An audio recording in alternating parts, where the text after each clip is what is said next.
Me llamo Samuel Grant. El 17 de septiembre de 1993 asumí el cargo de Inspector Estatal Superior en la Reserva Estatal de Kronotski. Para los no iniciados, se llama simplemente guarda de caza. Por aquel entonces tenía 40 años. Había servido en las tropas fronterizas en Extremo Oriente. Tenía estudios de ingeniería y toda una vida que tuve que dejar atrás. Mucha gente se pregunta cómo un antiguo oficial acabó en los páramos de Kamchatka. Suelo bromear. Siempre soñé con la taiga. En realidad, todo es mucho más prosaico y terrible. El 26 de julio de 1993, presencié el asesinato de Valentine Mitchell Lister, viceministro de Industria de Defensa. Me encontraba en el lugar equivocado en el momento equivocado. Salía del edificio de la Oficina de Diseño Progress, donde asesoraba sobre sistemas de vigilancia fronteriza, y vi a dos hombres enmascarados disparando contra el coche oficial de Listratov en el aparcamiento subterráneo. Me vieron, corrí, llegué a las escaleras y di la alarma.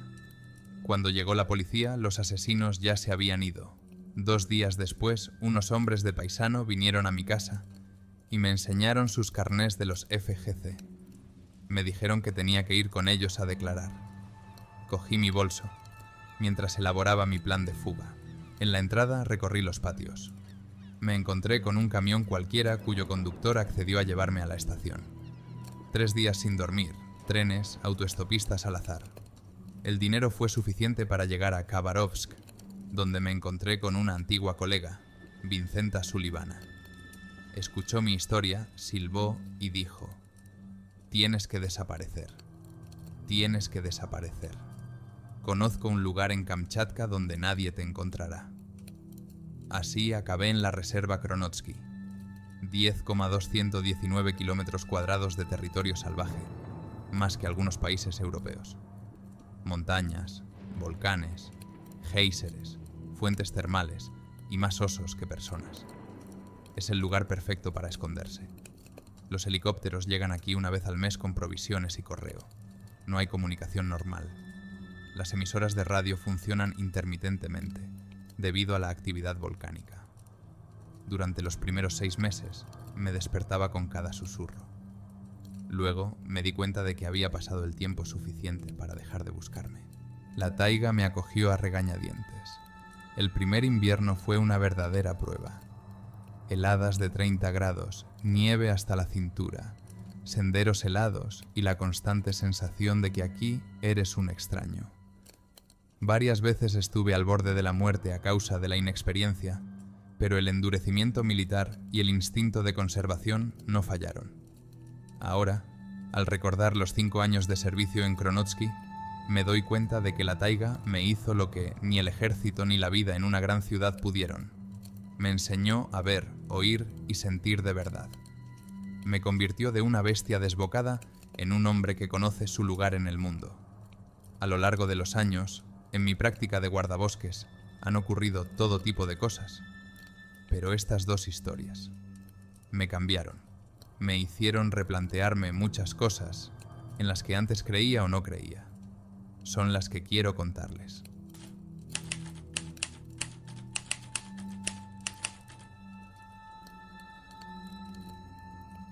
La mañana del 24 de marzo de 1994 comenzó como de costumbre.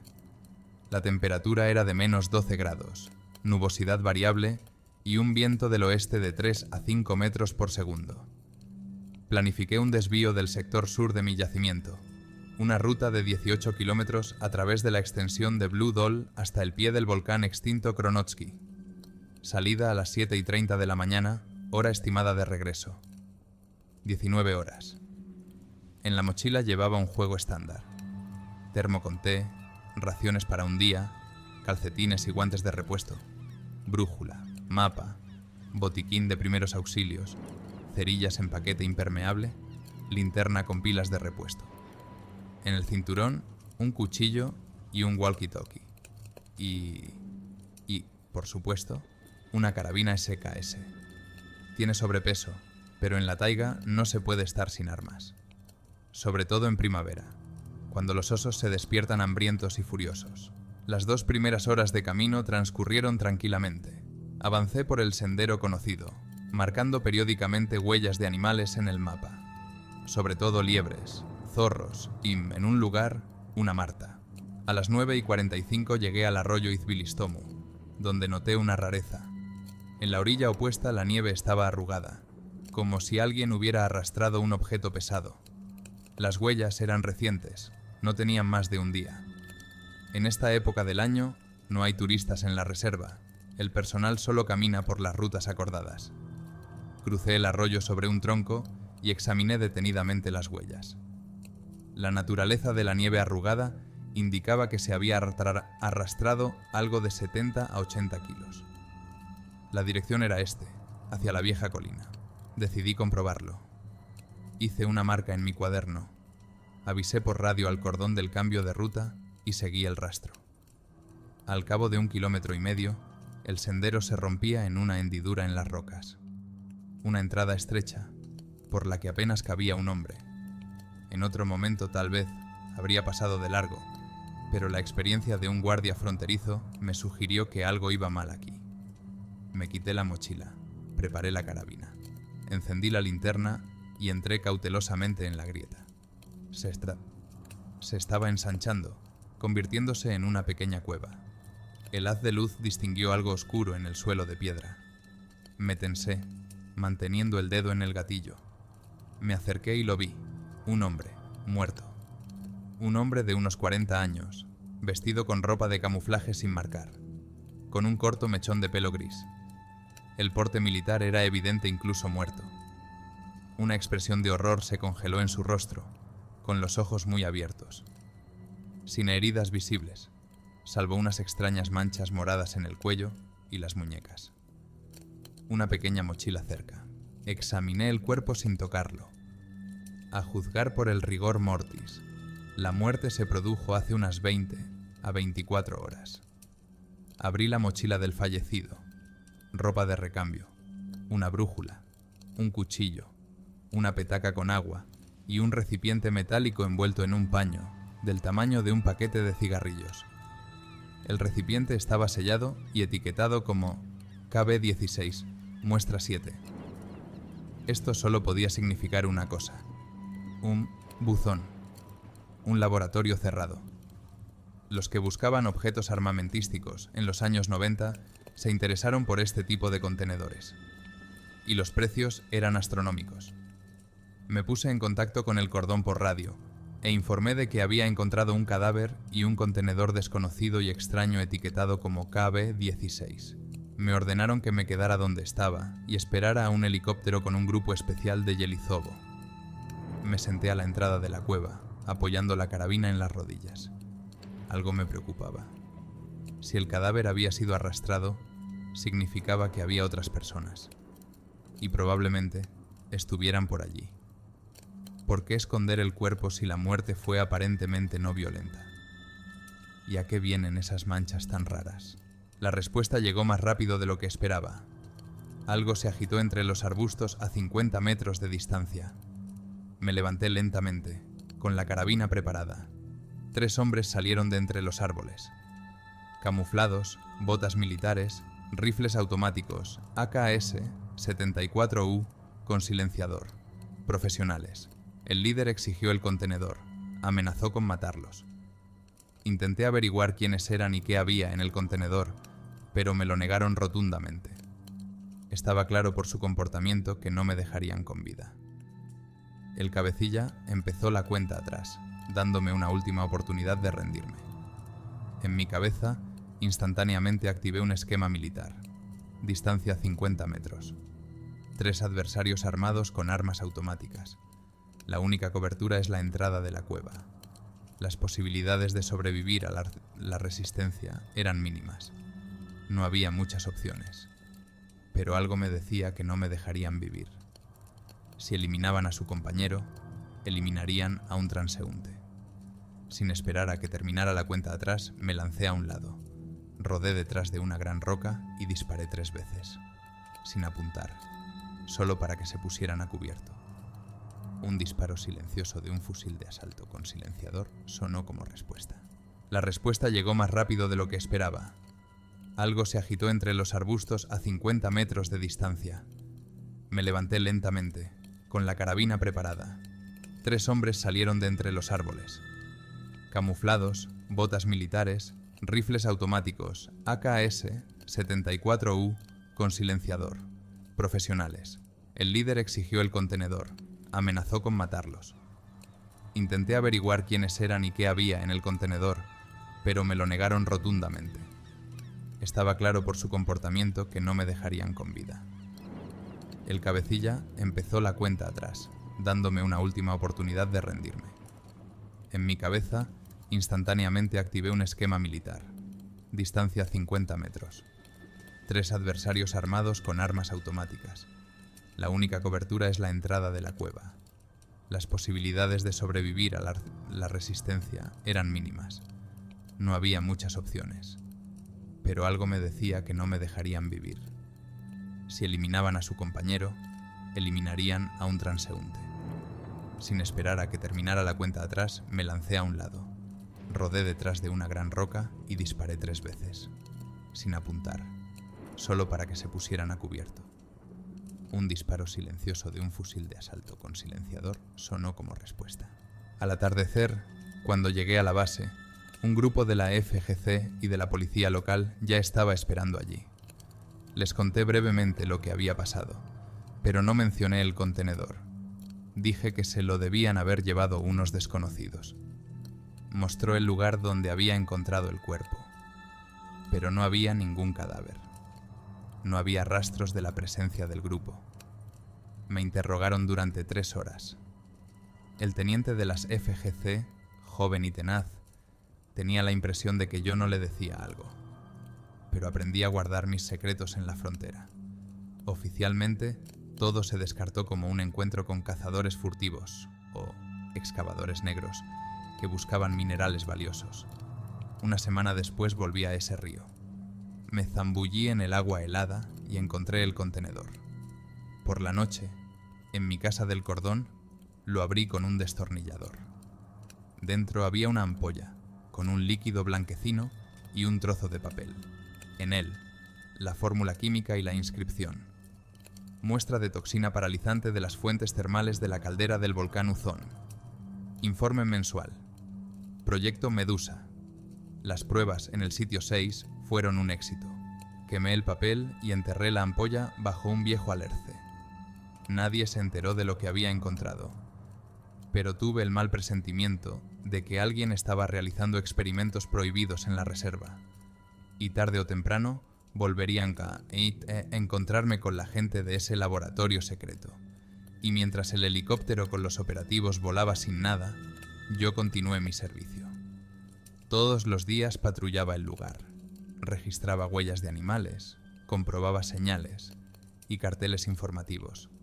La vida seguía como siempre, pero a partir de ese día, siempre llevaba cartuchos de repuesto en mis rondas y escudriñaba cualquier rastro sospechoso en la nieve. Y cuando patrullaba por la zona de la vieja colina, aceleraba involuntariamente el paso al sentir la atenta mirada de alguien sobre mí. Una mirada desde las profundidades de un volcán extinguido que, como se vio, no lo estaba en absoluto.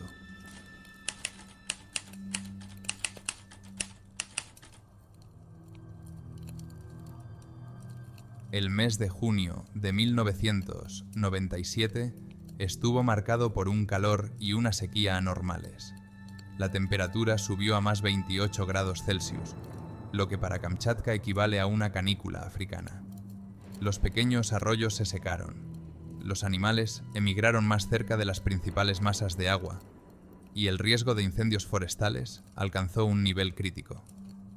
El 14 de junio a las 5 de la mañana fui a inspeccionar el sector noreste, el valle del río Shumnaya, donde el piloto del helicóptero de vigilancia había notado actividad sospechosa el día anterior. Debido a las altas temperaturas, decidí ir ligero y terminar el desvío antes del calor del mediodía. En mi mochila llevaba 2 litros de agua, raciones secas, un mapa, una brújula, prismáticos de campo, una cámara y un walkie-talkie. A mi espalda, una carabina. Después de la historia del año pasado con un oso gallo, Nunca salí sin un arma, ni siquiera para un desvío de 2 horas. A las 7:35 llegué al río Shumnaya, cerca del campo geotérmico. Aquí, el río forma una cascada de pequeñas cascadas que bajan de la meseta volcánica. El lugar es único. Las aguas termales crean un microclima, en el que incluso en invierno no hay nieve profunda. Por eso los ungulados suelen alimentarse aquí y, en consecuencia, aparecen los depredadores. En la orilla opuesta observé huellas humanas frescas que conducían a una pequeña grieta en la roca. Es extraño. Las rutas turísticas no pasan por aquí y el lugar está demasiado abierto para los cazadores furtivos. Crucé el río por un puente de piedra natural y seguí cuidadosamente las huellas. En la grieta encontré algo que obviamente no estaba destinado a miradas indiscretas. Un pequeño campamento temporal. Tienda de campaña, fuego apagado, equipo geológico. Junto al fuego había una colilla recién apagada. Los propietarios se habían marchado hacía poco, quizá al oír que me acercaba. Mirando alrededor del campamento, me fijé en una piedra inusual del tamaño de un puño. Sobresalía entre las demás. Negra azulada, con un tinte metálico e inclusiones rojizas. No soy geólogo, pero durante los años de servicio en la reserva, aprendí los principales minerales de Kamchatka. Este me era desconocido. Decidí tomar una muestra para los científicos del cordón. Al examinarla más de cerca, la piedra resultó ser inesperadamente pesada para su tamaño. Probablemente contenía inclusiones metálicas. En la tienda encontré un mapa con puntos marcados a lo largo del río. Todos ellos estaban situados en las zonas donde salen las aguas termales. En el reverso había notas en inglés. Muestra R7. Mayor contenido de indio. Renio. Vena prospectiva en la segunda cascada. Hice una foto de la tarjeta y la volví a guardar. El indio y el renio son metales de tierras raras utilizados en la industria electrónica. Caros, escasos. En los turbulentos años 90 en Kamchatka ya hubo intentos de extracción ilegal de minerales valiosos en zonas protegidas. Volví al cordón antes de lo previsto e inmediatamente informé a mis superiores. Enseñé las fotos y la piedra. El jefe de la reserva de Cornell solo frunció el ceño y dijo que pasaría la información donde hiciera falta. Se llevó la muestra al laboratorio para analizarla. Para mi sorpresa, al día siguiente Cornell me devolvió la piedra, diciendo que era basalto volcánico ordinario con inclusiones de hierro. Nada valioso. Esto me alarmó. El laboratorio estaba en Yelizovo, a 3 horas en coche. Es imposible realizar un análisis completo en ese tiempo. El 20 de junio fui de nuevo a aquel lugar. El campamento había desaparecido, pero aún quedaban rastros de actividad. Una hoguera, hierba pisoteada y, lo más alarmante, marcas recientes de perforación en la roca. Hice algunas fotos. En un matorral de helechos encontré otro ejemplar, similar al primero, pero con manchas rojas más pronunciadas. Cerca había una etiqueta con las palabras R9, alto contenido. Decidí no entregar el hallazgo oficialmente, sino comprobarlo yo mismo. Me puse en contacto con un viejo conocido del Instituto de Vulcanología de Petropavlovsk-Kamchatsky, Michael Lawson. Acordamos encontrarnos en la ciudad dentro de 3 días, cuando yo tuviera un día libre. El 23 de junio llegué a casa de Michael Lawson.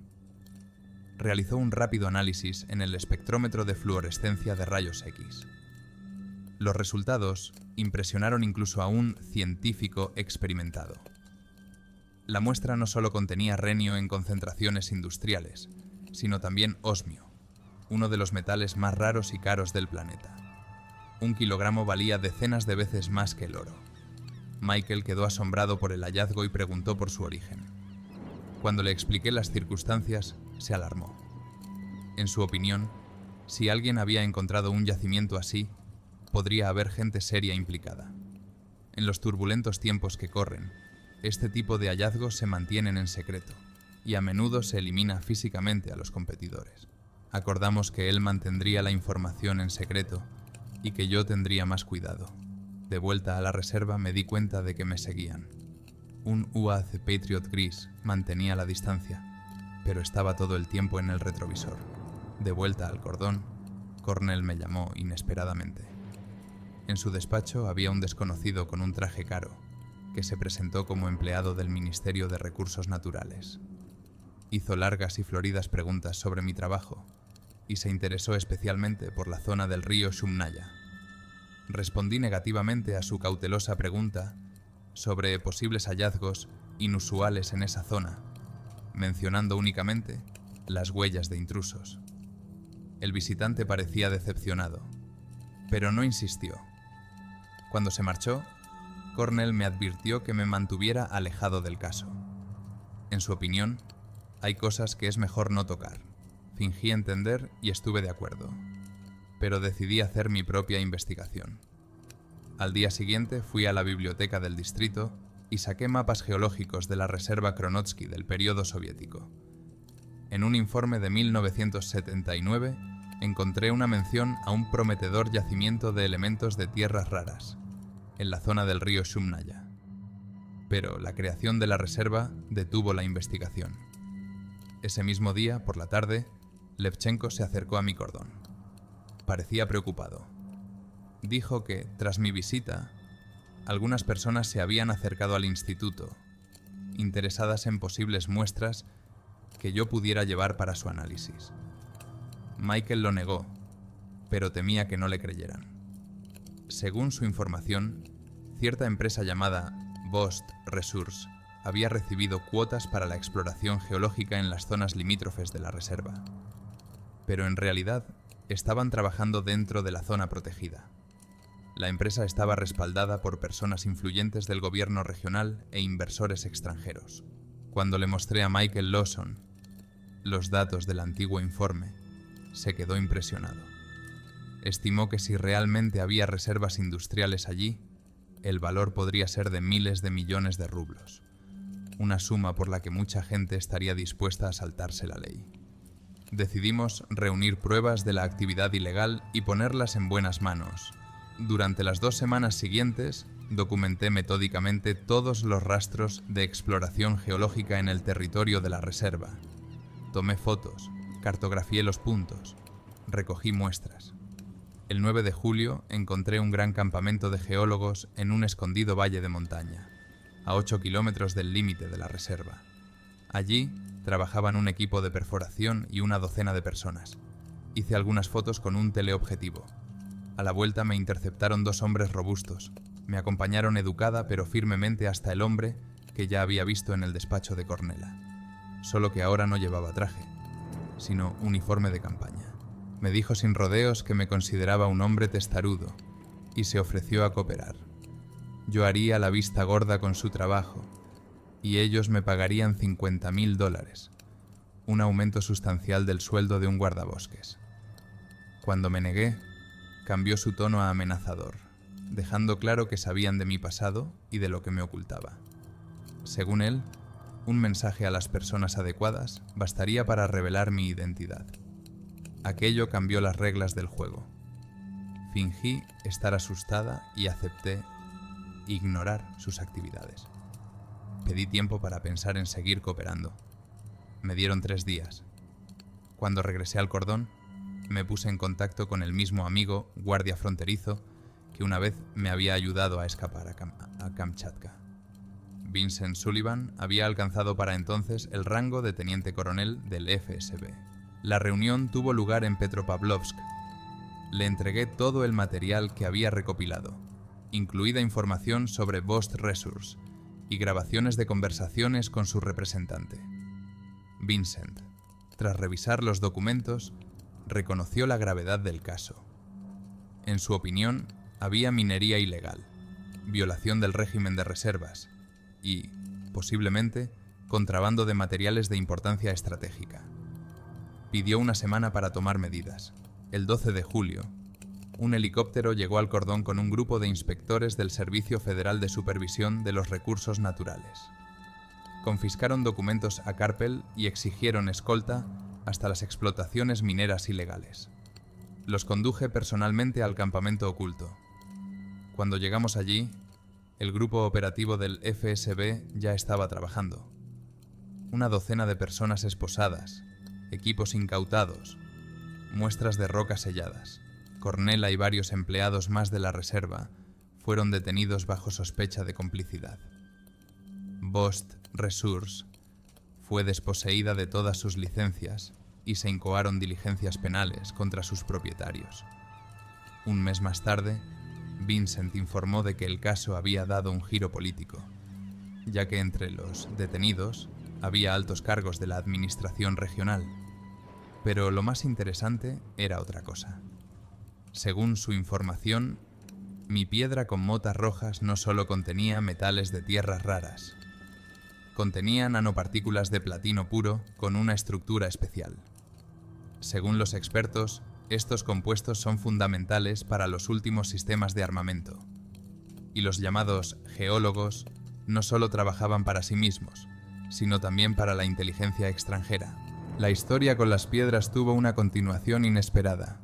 Tras la destitución de Cornela, me nombraron jefe interino del Departamento de Protección de la Reserva, y en los medios de comunicación apareció una oleada de publicaciones sobre un vigilante guardabosques que destapó una conspiración internacional. Mi condición de fugitivo se canceló discretamente. Vincent lo intentó por sus cauces. Resultó que el caso del asesinato de Listratov hacía tiempo que se había resuelto, y mi papel como testigo ya no era necesario. Pero no regresé a Moscú. La reserva se convirtió en mi verdadero hogar, y la taiga en la libertad que había estado buscando toda mi vida. Y cada vez que pasaba junto al río Shumnaya, recordaba cómo una simple piedra con motas rojas cambió mi destino. Agosto de 1998. La reserva de Kronotsky se ahoga en verdor. Se tiñe de púrpura con los primeros arándanos. Huele a resina y a agujas de pino, calentadas por el sol. Han pasado 5 años desde que pisé por primera vez esta tierra. Un fugitivo, un extraño, un hombre sin pasado y con un futuro impreciso. Hoy estoy en un acantilado sobre el Valle de los Géiseres y contemplo los vapores de las aguas termales arremolinándose en el aire claro. En algún lugar del horizonte, el Kronotsky Sopka humea, recordándome que bajo el suelo que piso hay fuerzas ocultas que pueden cambiar el paisaje en un instante, del mismo modo que circunstancias aleatorias han cambiado el paisaje de mi vida. Mucha gente piensa que el trabajo de guardabosques es interminablemente solitario. No es así. La taiga nunca está vacía. Está poblada por miles de vidas, desde el diminuto escarabajo de la corteza hasta el majestuoso oso. Y cada sendero, cada arroyo, cada ladera tiene su propio carácter, su propia voz. Con los años aprendes a distinguir esas voces, a entender el lenguaje del bosque, a sentir su estado de ánimo. Durante estos 5 años ha habido de todo. La historia con un intruso muerto y un contenedor peligroso, un caso de minería ilegal de minerales raros. Son solo episodios de la serie de acontecimientos que conforman mi nueva vida. Hubo otros. Rescate de turistas perdidos durante una nevada repentina. Evacuación de una expedición científica. A veces me pregunto cómo habría sido mi vida de no haber sido por aquel encuentro fortuito con unos asesinos en un aparcamiento subterráneo. Probablemente habría seguido asesorando a empresas de defensa, habría vivido en un edificio de apartamentos estándar, habría ido a la dacha los fines de semana. Y nunca habría aprendido lo que significa escuchar el aliento de la taiga. Nunca habría comprendido lo que significa ser verdaderamente libre, incluso cuando estás huyendo. La ciudad saca algo importante de una persona, la vacía. La taiga, por el contrario, lo llena. Aquí cada día trae nuevos descubrimientos y cada desafío te hace más fuerte. Hice mi elección hace mucho tiempo. Algunos lo llamarán una huida de la civilización, pero yo lo llamo un regreso a mí mismo. Al fin y al cabo, no es el hombre el que elige el camino, sino el camino el que elige al hombre. Y el mío me ha llevado a donde necesito estar. Samuel Grant, guardabosques de la Reserva Kronotsky. Eso suena como un nombre real ahora, más real que el que figura en mi pasaporte. Aquí termina la historia de Samuel Grant, un hombre que encontró su vocación y la verdadera libertad en la escarpada belleza de la Reserva Kronotsky. De oficial obligado a esconderse de gente peligrosa, se convirtió en un auténtico guardián de la taiga, dispuesto a arriesgar su vida por su serenidad e inviolabilidad. ¿Qué le parece? ¿Podrías dejar tu vida habitual en la ciudad por la soledad y los peligros de la reserva? ¿Qué harías si te encontraras con un laboratorio secreto o con una explotación ilegal de minerales valiosos? Y lo más importante, ¿hasta dónde llegarías para hacer justicia en lugares donde la ley a menudo solo existe sobre el papel? Quizá entre vosotros haya quien haya trabajado en la taiga o en zonas protegidas. Compartid vuestras historias en los comentarios. ¿Qué dificultades habéis superado? ¿Qué secretos esconden los rincones más recónditos de nuestro vasto país? Si le ha gustado esta historia, no olvide darnos un like. Ayudará a que nuestras historias sobre gente que vive lejos de la civilización lleguen a más espectadores. Suscríbete al canal. Hay muchas más historias increíbles de la taiga esperando a ser contadas. Cuida de la naturaleza y de ti mismo. Nos vemos en los próximos episodios.